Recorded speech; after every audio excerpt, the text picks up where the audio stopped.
You have questions about breastfeeding. You mentioned that you have nursed in the past, but you have a baby you're nursing now, and it seems like she's fussy and you don't know if she's full or not. And there's so much I could tell you about breastfeeding, probably too much for this video. Overall, I would recommend if you're still having problems, issues, or concerns after what I have to tell you, it would be best to seek help from a lactation specialist.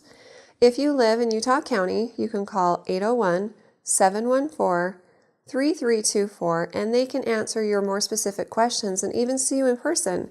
They can watch you nurse your baby and see if there's any adjustments that need to be made. And they can also weigh your baby, make sure your baby's gaining weight and growing well, because the bottom line is when you're nursing a baby, the most important things are that the baby's thriving and doing well and receiving the nourishment they need. And the only ways to tell that are from if your baby's gaining weight and if they're having enough wet diapers each day to tell you that they're having enough fluid in to have enough out. So you should see at least 6 wet diapers a day. So another important concept to understand is that breastfeeding doesn't come naturally for everyone. It's a natural thing, but it doesn't always come easily. There was actually a story published in a nursing journal about a gorilla who had a baby. She was born in captivity and had never seen any other gorillas nurse a baby, and the baby actually passed away because she had no idea how to feed her baby.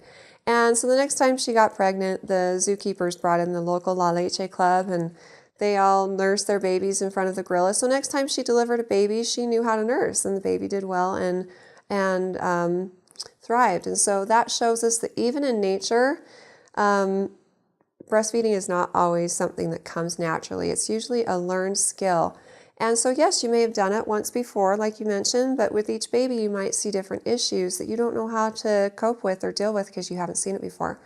So I would recommend, first of all, taking your baby to the doctor and making sure that there's not any medical reasons behind her fussiness. If the doctor says that all is well and she's gaining weight and doing well, then like I mentioned earlier, you could probably benefit from a lactation consult.